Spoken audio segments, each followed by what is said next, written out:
Well, this week, amidst all of the domestic political hubbub here in the United States, the World Economic Forum is happening over at Davos. Now, why exactly is the World Economic Forum important? Well, we have a video, a facts video over at YouTube you should check out for all the background on the WEF, but the short story is this. In 1971, there was an organization that was established by a guy named Klaus Schwab, who is a German engineer, economist, and professor with a James Bond villain accent. He created this organization so that heads of business and heads of state could talk over what he called stakeholder capitalism. Stakeholder capitalism was a theory he was expressing that essentially suggested that if you owned a company, you ought not to answer to your shareholders. If you managed a company, you ought not answer to profit margin or shareholders. Instead, you ought to answer to every stakeholder in the world, meaning governments, meaning people who didn't own stock in your company, meaning everyone. Now, you might ask yourself, well, then exactly who are you accountable to? Because it turns out that the rando who doesn't own shares in your company can't actually fire you or sell your stock or change anything about the way you run your company. And the answer that Klaus Schwab would give is you are answerable to no one. You as the head of a company should be like a king with his own little kingdom. You as the head of a company, you should be a lord, and the company acts as your fiefdom. And you can pretend that you're acting in the name of the general will, but really what you are is some sort of prophet from on high brought to spread your values. And this was the basis of stakeholder capitalism. Now, this theory was promoted via what was called the European Management Symposium. That's what the WEF was originally called in 1971. By 1975, this thing grew so fast that 860 participants, including the CEOs and chairmen of the largest European companies, started showing up. And that same year, only 4 years after creation, the European Management Forum, the EMF, was now partnering with the United Nations. According to the WEF website itself, after 5 years, the forum had gained acceptance at the highest levels of business and government. While not advocating policy or strategy, the forum had become a respected organization that served as a valuable platform for business, government, civil society, and other stakeholders to confer and collaborate. In 1987, the European Management Forum changed its name from the EMF to the WEF. So what is the WEF today? Well, it's the same thing except bigger, much more prominent.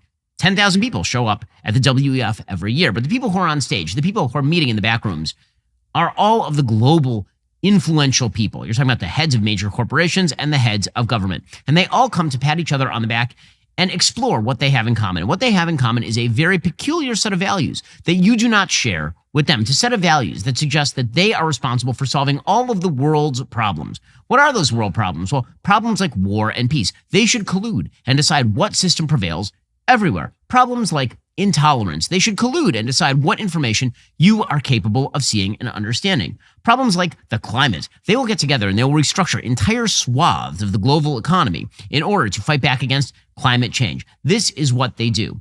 And let's face it, this is a weird group of people because the people at the top levels of power, particularly in the West, are a strange group of people. They are disproportionately secular. They are disproportionately of the political left. They are people who do not have ties to traditional ways of life and traditional values. They are also people who seem to have scorn for the culture that actually bore them and instead have embraced this peculiar notion of multiculturalism in which all cultures are created equal.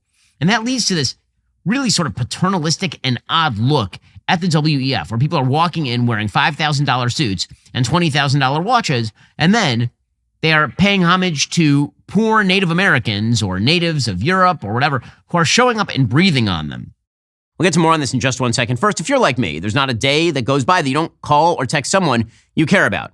I mean, I talk to my family every day. I don't care about all the rest of you. My friends at Pure Talk are making it easier and more affordable to connect with the most important people in your life. Pure Talk gives you phenomenal coverage on America's most dependable 5G network. It's the same coverage you know and love, but for half the price of the other guys. With unlimited plans starting at just $20 a month, the average family saves almost $1,000 a year. As a veteran-owned company, Pure Talk raised $10 million toward veteran debt last year alone. What's more, Pure Talk's customer service team is located right here in the United States and can help you make the switch in as little as 10 minutes. So I challenge you to stand with a company that actually champions your values. Go to puretalk.com/Shapiro right now. You'll save an additional 50% off your very first month of coverage. That's puretalk.com/Shapiro. Save on wireless with a company you can be proud to spend your money with. Again, that's puretalk.com/Shapiro. puretalk.com/Shapiro. Go check them out right now. puretalk.com/Shapiro to get started. Yesterday at the WF, for example, we had this bizarre spectacle of a native woman of some sort with her face painted breathing on the heads of various company owners, heads of state, top-level bureaucrats. Here's what it looked like. It's weird.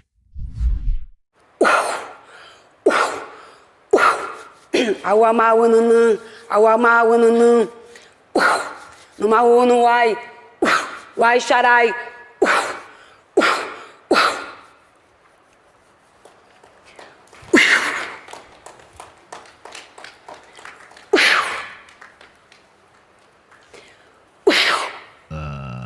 What? How'd you like to have this lady sneeze on your head? Now, I thought they all hated COVID, but apparently they love COVID. But again, this is all part of the show. They care about all of the stakeholders, from the most remote natives to you, the people. And so these kind of Bane knockoffs, except in the corporate garb, they've come up with all sorts of interesting and weird ways to restructure the global system in order to run the thing, in order to control you. This is presumably why the WEF and the World Health Organization were talking a lot over the course of this week about something they call Disease X. Now, let's be frank about this. Obviously, every government has to have some sort of contingency plan in case the country gets hit by an epidemic. Right? Localities have such emergency plans, but the WHO botched COVID-19 so damned badly that the notion they have any sort of leg to stand on when they preach to the rest of the world about how exactly we should deal with a future pandemic, it starts to look less as though they are attempting to create a contingency plan and more like they're sort of wish casting something like this into existence because they really love the levels of control. So here was the head of the WHO, Tedros Adhanom Ghebreyesus, who, by the way, basically just works for the government of China, as we'll explore in just a moment, talking about Disease X and preparing the globe for Disease X. After we started putting a placeholder, the first that came was in the Disease X is COVID. So we have experience now, and we are preparing based on that experience. A lot of assessment has been done by independent panels and experts. And based on the recommendation, many initiatives we have already started many initiatives. And then the other key, in order to have better prepared and to address the Disease X, is the pandemic agreement. The pandemic agreement can bring all the experience, all the challenges that we have faced, and all the solutions into one. And that agreement can help us to prepare for the future in a better way. That's right. All the people who failed so dramatically during COVID-19, who covered up for China.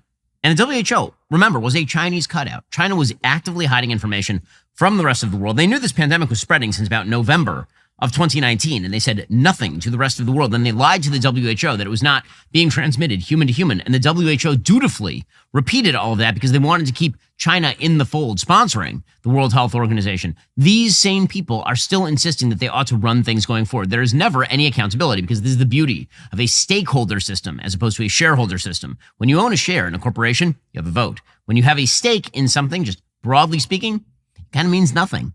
You don't have a stake in the WHO. You don't have a share in the WHO. You got no control over the WHO. And that is what the WF is really about. By the way, an exclusive from the Wall Street Journal today, quote, Chinese researchers isolated and mapped the virus that caused COVID-19 in late December 2019, at least 2 weeks before Beijing revealed details of the deadly virus to the world, congressional investigators said, raising questions anew about what China knew in the pandemic's crucial early days. Documents obtained from the U.S. Department of Health and Human Services by a House committee and reviewed by the Wall Street Journal show a Chinese researcher in Beijing uploaded a nearly complete sequence of the virus's structure to a U.S. government-run database December 28, 2019. Chinese officials at that time were still publicly describing the disease outbreak in Wuhan as a viral pneumonia of unknown cause. They still had not closed the Huanan seafood wholesale market, site of one of the initial COVID-19 outbreaks. And again, China continued to lie for like a full month that there was no dangerous human-to-human transmission. The Chinese researcher who submitted the virus sequence, a Dr. Lily Ren of the Beijing-based Institute of Pathogen Biology, did not respond to an email seeking comment. Well, you'll never hear of her again since her name has now been publicly reported in the press and China is an authoritarian, tyrannical government. So WHO did an amazing job, and naturally this means that we have to continue to include them in the world system. All the people who botched it last time, we are going to keep them in control. So, Disease X is one methodology of control. Other methodologies of control, climate change. So there's language that people on the left love to use when they're talking about controlling you, and that is the language of war. The war on poverty is about controlling income. It is about controlling redistribution of wealth. The war on climate change is similarly about controlling exactly how you live your life. This is why people in politics are constantly eager to use war language, because in a war, you get to put your entire population on rations. In a war, you get to draft people and put them in barracks. In a war, you get to take control of literally everybody at all times, day and night. This is why John Kerry is eager to talk about war. He compares climate change to fighting Hitler. This is over at the WEF. And I'm here again today because I'm convinced that the only way we win this battle is by stepping up exponentially from where we are today and begin to treat this fight almost as if we were in a war. I hate the war analogies because we get tired of them and they're probably overused, but unfortunately it's apt. In World War II, when we needed to gain control over the skies of the ocean and learn how to penetrate Hitler's defenses in order to win the battle of freedom, it was mid-level techs who made a lot of decisions that actually helped us win the war. Okay, so again, that sort of language is the lever for exercising power. Now, there was one wonderful moment during the WEF. Javier Milei, who's become my spirit animal, the president of Argentina, who is colorful and wonderful, economist, rock star, and just all around wolfman. He was speaking at the WEF and he just laid into them and it was wonderful. Do not surrender to the advance of the state. The state is not the solution. The state is the problem itself. You are the true protagonists of this story. And rest assured that as from today, Argentina is your staunch, unconditional ally. Thank you very much, and long live freedom. Damn it. Today, I'm here to tell you that the Western world is in danger. And it is endangered because those who are supposed to have to defend the values of the West are co-opted by a vision of the world that inexorably leads to socialism and thereby to poverty. Unfortunately, in recent decades, motivated by some well-meaning individuals willing to help others, and others motivated by the wish to belong to a privileged caste, the main leaders of the Western world have abandoned the model of freedom for different versions of what we call collectivism. Okay, this is great stuff and good for Javier Milei. Going to the WEF and slapping people across the head is precisely what they deserve. But it's not just a problem inside the WEF. There are plenty of people in the United States who hold this same peculiar globalist vision in which the elites of society ought to construct pretty much everything, up to and including the demographic shape of the United States. That's the only reason I can think why we continue to futz around over America's southern border.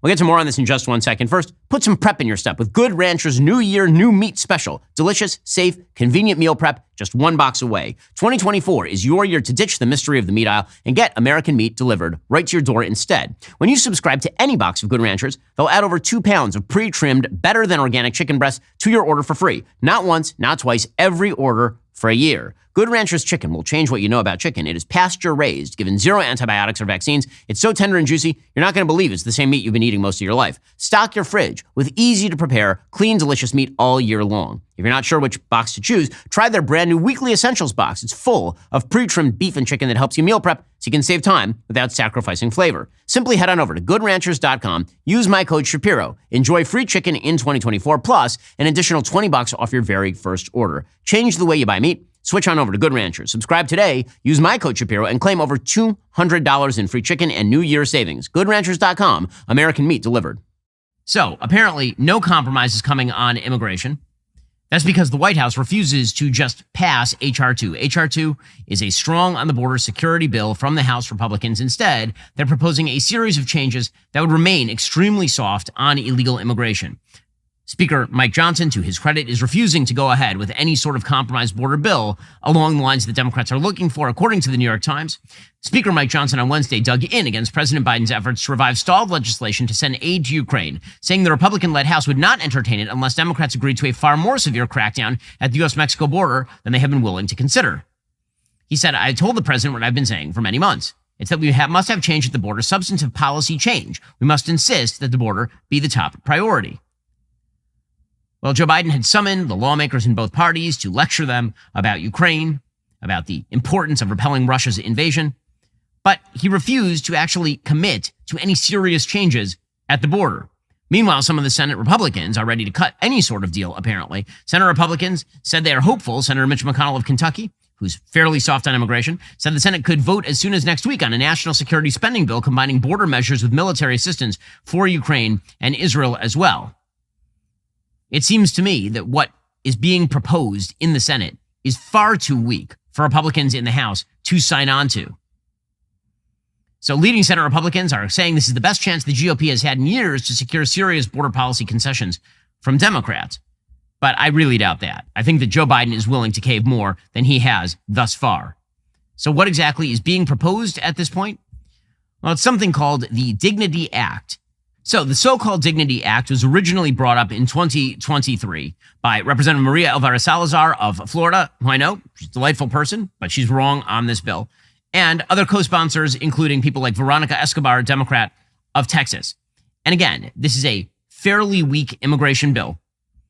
It includes $25 billion for more border security like barriers and technology, and it does hire and train more personnel. But with regard to asylum reform, it essentially says that there would be humanitarian campuses managed by CBP along the southern border where migrants would be held.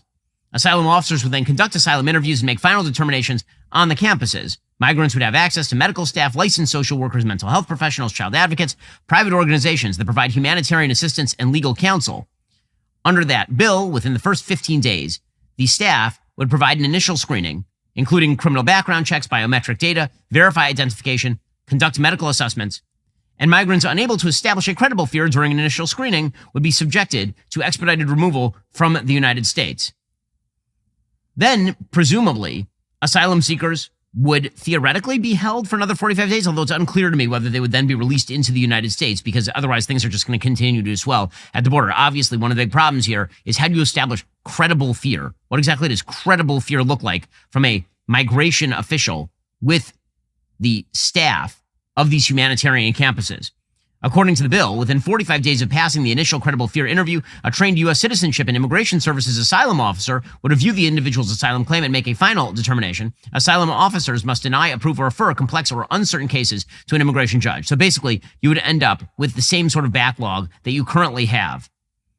For those who are referred to an immigration judge, the bill would then create a system by which asylum seekers would receive a notice to appear and then be released from the humanitarian campus. So this would continue to maintain catch and release. It would just do so in a more delayed fashion than is currently being applied. This is the reason why Republicans in the House are not willing to go forward with this. It also creates worker status for illegal immigrants who are already here in the country. It is a very, very soft bill, which is precisely, of course, what Republicans are saying. It keeps the border open. So the question is, why don't Democrats just cave? Seriously, why don't they just cave? Why don't they give Republicans more of what they want, get some sort of actual border compromise done in the bill? They can go back to their base and say, listen, we needed the Ukraine funding. We needed it. And so we had to cave. And then they could go to moderates and say, we actually did something to stop the flow at the border. Instead, they keep doubling down on open borders rhetoric. And then they're blaming Republicans for, quote unquote, not wanting to fix immigration. That dog ain't going to hunt. Joe Biden is the one who broke the immigration system beyond all repair. Here's Kamala Harris, the incompetent vice president of the United States, blaming Republicans for failures on immigration. Everyone knows our immigration system is broken. Right. Okay. The first bill that we dropped, the first bill that we offered right after inauguration was to fix the immigration system. A comprehensive plan to deal with the immigration system. Do you think they've taken it up? No. We want solutions. The solutions are at hand. But frankly, we're in an election year. And the folks who want to return Donald Trump to the White House would prefer to talk about a broken immigration system instead of focusing on the solutions that are at hand and engaging in bipartisan work. But the solutions that you want are an open border. Again, they keep saying things like we need more processing at the border. But what they really mean is they want to allow more people to use the asylum system to get into the country. Until you change the actual rules with regard to who is adjudicated eligible for asylum, nothing is actually going to change. We'll get to more on this in just one second. First, if you are looking to treat yourself this year, You deserve nothing but the best. I'm talking about Tommy John. Their loungewear, underwear, everything they sell, it's just the best stuff. With over 20 million pairs sold and thousands of 5-star reviews, Tommy John doesn't have customers. They have fanatics like me. Tommy John loungewear. It's cozy enough to use as sleepwear. It's stylish enough to wear for a quick stroll to the coffee shop. You won't look like you rolled out of bed, even if you probably did. Tommy John loungewear is breathable and lightweight yet durable. I've washed my Tommy Johns over and over again. They stand the test of time. Tommy John loungewear, guaranteed to fit perfectly. Comfy, non-pilling micromodal fabric, no lint balls, no fuzz, luxuriously soft tri-blend fabrics with flexible 4-way stretch. Plus, your most valuable assets remain protected with Tommy John's best pair you'll ever wear or its free guarantee. So what are you waiting for? Try Tommy John today. You can thank me later. Shop Tommy John. Get 20% off your first order right now at TommyJohn.com/Ben. Save 20% off for a limited time at TommyJohn.com/Ben. That's TommyJohn.com/Ben. See site for details. TommyJohn.com/Ben. Democrats, again, they keep trying to blame Republicans for this. I don't think that it is going to work. Here's Karine Jean-Pierre, world's worst press secretary, doing the same thing. How will the president receive that message today if Johnson says this is too complicated to do right now? Making sure that we take care of our border is not too complicated. It's not. It's not. If people come together in good faith, as they've been doing in the Senate, we can get this done. We can get this done. And let's not forget, the president actually put forth a comprehensive immigration proposal almost 3 years ago. Almost 3 years ago. We had 3 years to work on something. If that was what the Speaker Johnson is concerned about, we had 3 years to work on it. I mean, and it was a terrible proposal. You had 3 years to do something and you didn't do it. And the reason you didn't do it is because it's a terrible proposal. Now, why is that happening? Why is that happening? The answer is, back to the WEF, there is in fact an agenda to do away with America's southern border. And some Democrats are more clear about this than others. So, for example, Democratic Representative Max Frost, who's of Florida, he says that if you want H.R. 2, which is a way of solidifying the border, changing the rules with regard to asylum, for example, what you really want to do is destroy the Statue of Liberty. This is my favorite stupid rhetoric, is this notion that the Statue of Liberty is somehow coincident with the Constitution of the United States. It has some poetry on it, and that's it. It does not dictate the policy of the United States being an open immigration policy. That's absurd. Here is this Democratic congressperson saying the quiet part out loud. To my colleagues on the other side of the aisle, let's be honest with immigrants who deserve better than what you're offering them. Don't welcome immigrants if you plan to reject them. If you keep pushing your bigoted H.R. 2 bill, then also pass this bill. I've taken the liberty of drafting it for you. It removes the Statue of Liberty, our largest symbol that tells people to come here. This is who you are, removing the fabric of America. So I want to know which Republican who supports and voted for H.R. 2 will introduce this bill. The only people tearing down statues, by the way, right now are Democrats. So that is absurd. Alexandria Ocasio-Cortez, she of the weeping at the border over child separations, but only when Trump is president.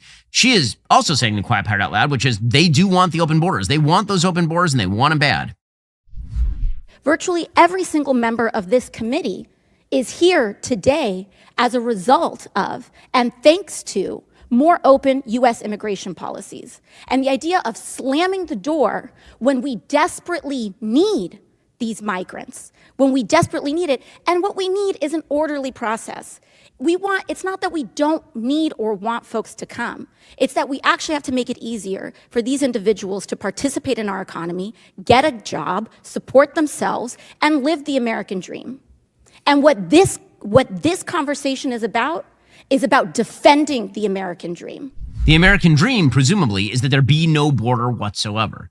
Now, again, countries can have open immigration policies so long as their economies are not giant welfare economies, so long as there is the courage of their conviction with regard to assimilation into your culture. You can have open borders under those circumstances. That was, in fact, a policy of the United States in the late 19th century. That sort of thing was part of American policy, and it didn't destroy the country.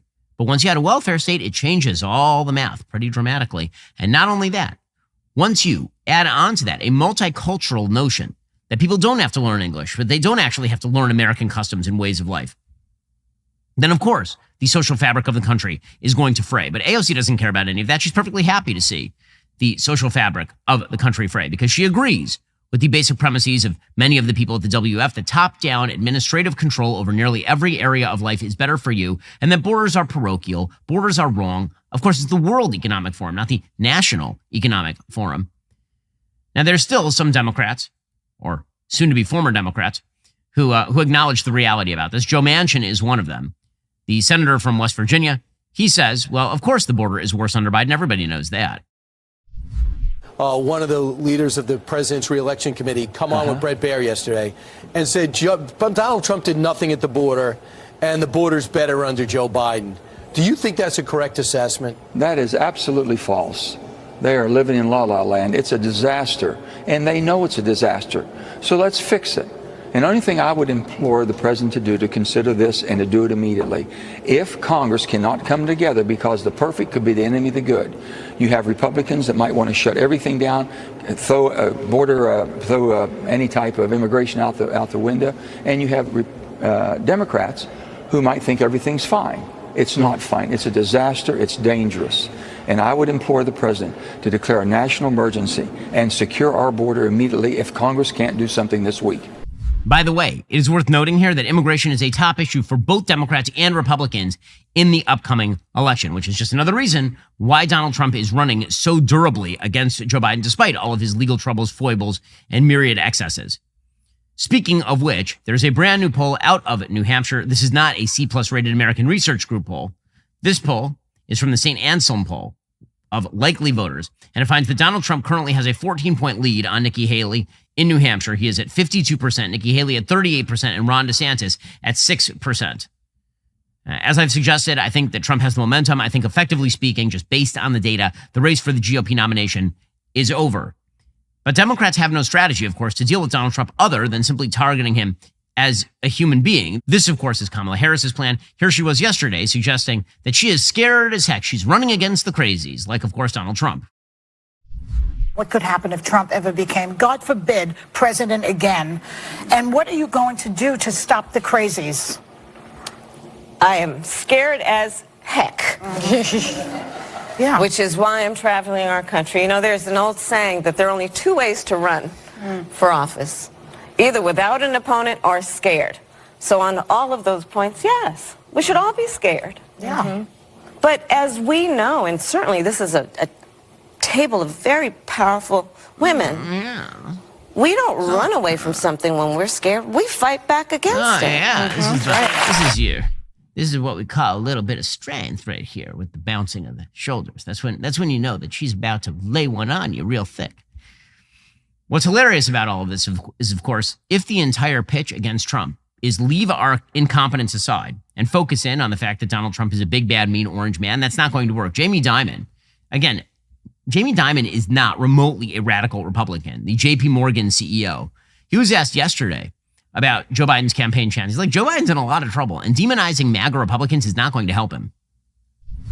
And I think people should be a little more respectful of our fellow citizens. And when you guys have people up here, you should always ask the why. Not like it's a binary thing. You're supporting Trump, you're not supporting Trump. Why are you supporting Trump? It's hard to hate 75 million of your fellow Americans. And I agree. It's done quite a bit. And, the Democrats have done a pretty good job with the deplorables, hugging onto their Bibles and their beer and their guns. I mean, really? Like, could we just stop that stuff and actually grow up and treat other people with respect and listen to them a little bit? And I do think the economy will affect. And I think this negative talk about MAGA is going to hurt Biden's election campaign. It's coming from Jamie Dimon. Jamie Dimon is not some sort of wild right-winger. He's wearing a Ukraine pin on the air while he's talking with MSNBC, talking about all of this. Now, Democrats are banking, again, on Donald Trump's legal foibles to drag him down. They're looking at polling, like the polling from Ipsos yesterday. That polling found that if Donald Trump were convicted of a felony crime by a jury, that might ding him in the polls. So, according to this poll, 59% of Americans say they would not vote for Donald Trump if he were convicted of a felony crime by a jury, as opposed to 25% who said that they would. A majority of Republicans said they'd vote for Trump, 52-31, even if he were convicted of a felony crime. Democrats, of course, split 86-8 against, but that's no shock. They're split 86-8 against Trump generally. Independents are the ones who really shift. 66% say they would not vote for Donald Trump if convicted of a federal crime. If he is currently in prison, even 39% of Republicans say we're not going to vote for him if he is currently in prison. 62% of Americans overall said they would not vote for Donald Trump if he is in prison. Now, the chance of him actually being in prison by the time we get to the election, I think, are incredibly low, like very, very low, based on appeals, based on the length of time it takes to actually do a trial. I also think that some of these poll numbers about being convicted of a felony crime by a jury, I think most Americans don't even know what he's being charged with. So the idea that he gets convicted of felony mishandling of classified documents and that a bunch of independents are like, oh, I won't vote for that guy anymore. I don't see that as being a real huge concern for the Trump campaign, particularly because there are a lot of obstacles that are coming down the pike for these various legal cases. So, for example, as Politico points out, there is a case called Joseph Fisher versus United States, which the Supreme Court has agreed to hear in December. It doesn't explicitly mention Donald Trump, but it could knock out a bunch of the January 6th charges against Trump. At issue in that case is whether prosecutors and the Department of Justice have been improperly using a 2002 law originally aimed at curbing financial crimes to prosecute a January 6th defendant named Joseph Fisher. Should the court side with Fisher, it would call into question the use of the same law against other January 6th defendants, including Trump. Smith's indictment against Trump, again, carries 4 charges, 4 counts. 2 of those are for obstruction of an official proceeding and for conspiracy to do so, but that's all under Sarbanes-Oxley. The Sarbanes-Oxley Act was originally designed to make it criminal to obstruct official proceedings of the U.S. government in financial scandals, not with regard to, for example, the counting of the vote.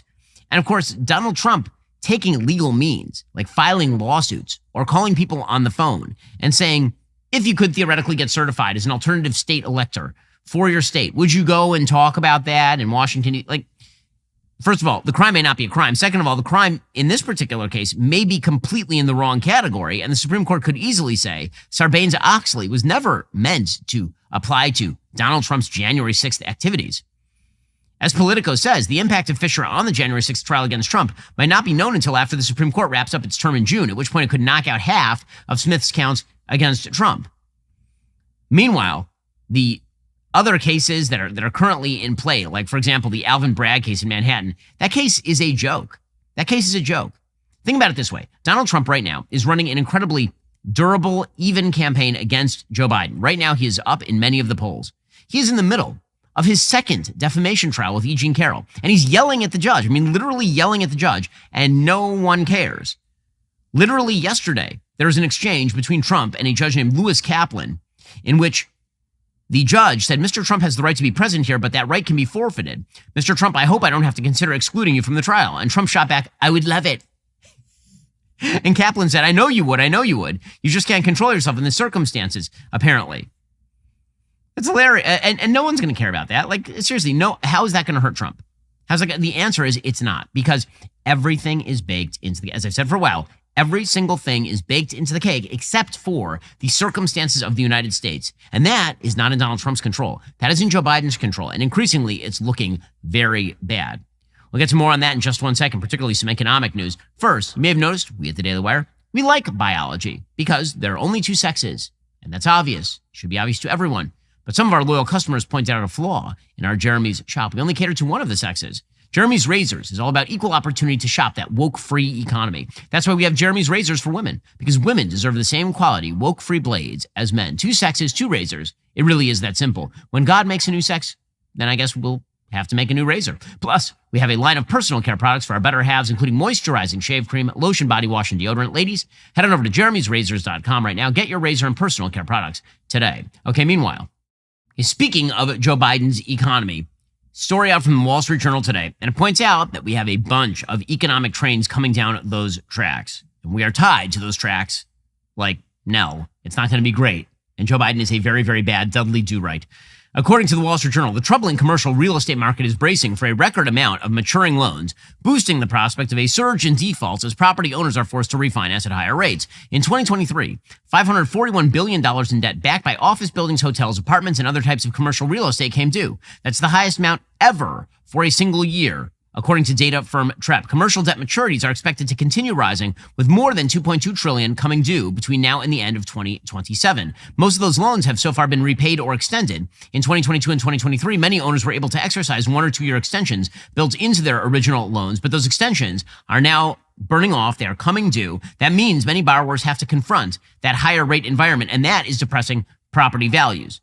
So what happens when a bunch of foreclosures happen? Because people can't afford the higher commercial lending rates. What happens then? Well, it means some people are going to get laid off. It means that inflated real estate prices are going to come down. Because again, Joe Biden's economy was always inflated. And what goes up must come down. And of course, the problems are mounting for Joe Biden pretty much everywhere. They are mounting with regard to Ukraine as well. According to Tony Blinken, a ceasefire is nowhere in sight with regard to Ukraine, which is kind of amazing because just a couple of months into the war, a ceasefire was actually on the board and Vladimir Putin ended up backing away after further Ukrainian war action. Here was Tony Blinken talking about how there is no ceasefire imminent in Ukraine. Are we anywhere near any kind of negotiation, though, for a stable long-term ceasefire? Look, in this moment, I don't see it. We're always open to it, attentive to it, because more than anyone else, the Ukrainian people want this. But there has to be a willingness on the part of Russia to engage, to negotiate in good faith based on the basic principles that have been challenged by its aggression. Okay, well, good luck with that. Meanwhile, top NATO officials are warning that things are going to get uglier before they get better in Ukraine. According to the Associated Press, Ukraine is now locked in an existential battle for its survival almost 2 years into its war with Russia. Western armies and political leaders must drastically change the way they help it fend off invading forces, according to a top NATO military officer on Wednesday, as the war bogs down. With U.S. and European Union funding for Ukraine's conflict-ravaged economy held up by political infighting, this NATO general is appealing for a whole-of-society approach to the challenge that goes beyond military planning.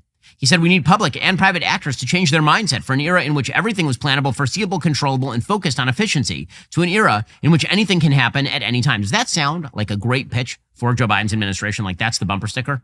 Biden 2024, anything can happen at any time?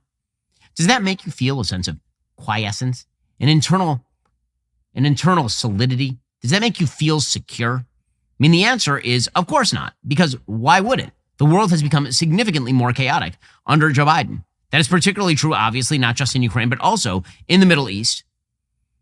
John Kirby has now been forced to make the unfortunate statement that removing the Houthis, the Yemeni Houthis, from the terror list in 2021, which is just one of the things the Biden administration did to encourage Iranian aggression, that actually was not a stupid move. He has to say that because of now, of course, they are relisting the Houthis as a terror group. Here was John Kirby yesterday. Was it a mistake to take them off of the terrorist list back in 2021? Just like consideration over these years? No, it was not a mistake to take them off. We just had to put them back on. But sure, no, it was no mistake at all. Meanwhile, the Iranian foreign minister, Hossein Amir Abdullahian, he's openly threatening the United States, saying that if the United States is too unfriendly, then Iran will be unfriendly. I noticed Iran being unfriendly in the Red Sea, in Pakistan, in Iraq, in Syria, in Lebanon, in northern Israel, in southern Israel. I noticed some unfriendliness from the Iranians, actually. And meanwhile, the Biden administration is just running around like a chicken with its head cut off, saying, well, we're trying to cool the waters. Can we put some more pressure on Israel to make some concessions to the palace? Just cool the waters. Here's the Iranian foreign minister. Again, this is the foreign minister of a country that is a second-rate power. This does not mean the United States has to go to war with Iran. It's just the United States should not be intimidated by Iranian proxies. We have the largest and most able military force in the history of the world, and we're being intimidated by, again, Houthis, Hezbollah members, Hamas. It's ridiculous. Here's the Iranian foreign minister threatening the world. If they talk to us, treat us respectfully, we will do the same thing. But anything unconstructive, the unfriendly, the behaviors of the United States, we will retaliate to them. It will be in the favor of the peace and security of the world if the United States would become less hostile, would become cooperative instead of confrontational. Oh, it's that the United States is confrontational. Let it be known, by the way, that the Iranian Revolutionary Guard Corps is responsible for at least 2,000 deaths of American troops in Iraq. Iran is the most nefarious force on planet Earth in terms of spreading its terror tentacles everywhere, and they're openly sitting there at Davos and threatening the world. It really is an amazing, amazing thing. By the way, the West, which is currently attempting to push Israel into some sort of ceasefire with Hamas in the bizarre notion that this is going to somehow buy off Iranian proxies. Hamas is making perfectly clear who they are every single day. New tape has now emerged from October 7th of Hamas literally sawing at the necks of dead Israelis, like literally chopping the heads off dead Israelis, ISIS style. But don't worry, these are people who should be left in power to fire rockets willy-nilly into the center of Israeli civilian areas. Because after all, the Israelis are just too mean in their own self-defense. That's the real problem here. CNN broadcast this yesterday. This is one video shared with CNN by an Israeli source that we are showing you. Security cameras at the Nir Oz kibbutz in southern Israel show a knife-wielding gunman sawing at the necks of dead Israelis. Evidence of beheadings cementing an Israeli view that Hamas is now akin to jihadi groups like Al-Qaeda and the Islamic State or ISIS. Well, it seems like they might have some evidence for that proposition. In fact, that's not even the worst beheading story of the day. According to a man named David Tahar, his son was a kid named Adir Tahar. His son was, I believe, 19 years old, and he was murdered on October 7th, and then he was beheaded. And apparently, they then took his head back to Gaza and tried to sell it. Adir's father said, "I demanded to see the body. They warned me against it, but as a father, I needed to know every detail about my child's death. Half an hour before his burial, the body arrived at the cemetery. When I opened the casket, I realized what I was burying. He was unrecognizable. As we buried Adir, I knew I was interring my child without his face, so I had to keep searching for it. The grieving father spent weeks searching for a lead. I reviewed all videos and eventually found footage of my son missing a critical part of his body," said David. 3 weeks ago, during the interrogation of 2 Hamas terrorists arrested in Israel, they confessed that one of them had attempted to sell my son's head for $10,000 in Gaza. The IDF then entered Gaza, searched an ice cream shop's freezer, and there in a suitcase, they found my son's head, which had also been desecrated. At least I was able to bury him with the little dignity that remained. Now, clearly, Palestinian-Israeli peace is just over the horizon. It's going to happen anytime now, and probably that will make the Iranians calm down. Again, anything can happen at any time is a very good slogan, as it turns out, for the 2024 Biden campaign, because it feels like anything can happen at any time.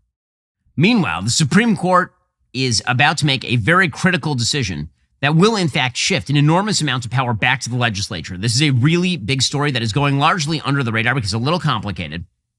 According to the Washington Post, a divided Supreme Court debated whether and how to curtail the power of federal agencies on Wednesday, with liberals urging the court to defer to the judgment of government experts, and conservatives saying judges should not systematically favor government regulators over private companies, industry, or individuals in litigation. After more than 3 hours of argument, it was unclear whether the court's conservative majority would overturn or simply scale back the 40-year-old precedent that is under review in a pair of cases brought by herring fishermen from New Jersey and Rhode Island. So, very often, the circumstances surrounding very important cases are really, really small and peculiar. Basically, there was a federal rule requiring commercial fishermen to pay for at-sea monitors. The court decision, however, is not really about that. It is about whether federal regulatory agencies are capable of regulating huge swaths of American life, or whether it turns out those regulations have to stand up to constitutional scrutiny. Conservatives have been targeting a framework that was set up in 1984 under a case called Chevron USA versus Natural Resources Defense Council. That case set up something called Chevron Deference, which suggested that if the Congress passed a law and the law wasn't specific enough, that basically regulatory agencies could then use their expertise to read the tea leaves. They could sit there and Rorschach test this thing and come up with giant books filled with regulations based on the vague language of statute. And then, presumably, the courts would have nothing to say about it, because if Congress really wanted to do anything about it, they could pass a new regulation taking that power away from regulatory agencies, but they hadn't, and therefore, basically, the courts could not sit in judgment on anything these regulatory agencies were doing. That, of course, is ridiculous. That creates a truly perverse incentive structure where Congress, these members are elected, they pass a bunch of vague laws, they're never held accountable, because if something goes wrong, it's not happening because of them, it's happening because of the regulators. Regulators get to do whatever they want. There's huge amounts of industry capture in the regulatory agencies. If you are a regulatory agency and you are overseeing, for example, laws with regard to the sea, major industries are going to get into the woodwork and they are going to start writing those laws for you. That's how so many regulations are written. And again, congressmen are perfectly happy to kick the can over to the regulatory agencies. It is up to the judiciary to maintain the balance of power, the checks and balances that were set up in the Constitution, which is why Chevron deference should die. On Wednesday, Justices Brett Kavanaugh and Neil Gorsuch, both nominees of President Trump, took turns peppering the Biden administration with skeptical questions as Solicitor General Elizabeth Perlonger defended the Trump administration initiative and the longstanding Chevron precedent. Kavanaugh said Chevron has allowed federal agencies to flip-flop and impose different rules every time a new administration takes over, leaving judges with little choice but to defer to the changing interpretations of agency officials, which of course is very weird, because if regulatory agencies can take positions that are directly opposed to one another, and Congress supposedly authorized both those positions at the same time, how could that possibly be? How could that be? Gorsuch has called long ago for getting rid of Chevron deference. Of course, Democrats are very much in favor of it because they believe in a bureaucratic, administrative, centralized government where elections don't matter so much in the legislative branch, where everything can be done by a powerful executive branch. This is a model of government first pushed by Woodrow Wilson in the early 20th century. The notion of a bureaucratic, administrative government of experts who would administer the government on your behalf for the people looks very much like that WEF globalist centralized power idea, except applied to the American government.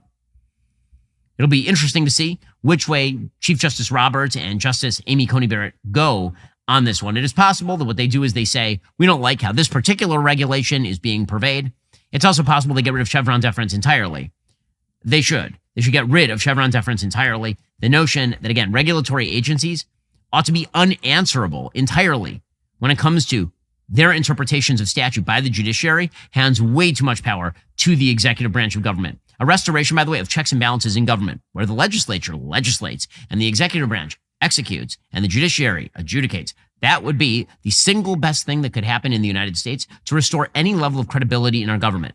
Because right now, we think Congress is incompetent because they don't even do the legislating. They pass giant omnibus packages. And then we think the executive grabs too much power and thus is incompetent because they have too much power over our lives. And we didn't elect, say, Anthony Fauci, who's a bureaucratic administrator. And then we think the judiciary just sits there and does nothing about any of this. When the various branches of government do what they were supposed to do in the first place, they reestablish their credibility. That's why it would be excellent if the Supreme Court did get rid of Chevron deference. Already coming up, we're going to jump into that vaunted Ben Shapiro Show mailbag. If you're not a member, become a member. Use code Shapiro at checkout for 2 months free on all annual plans. Click that link in the description and join us.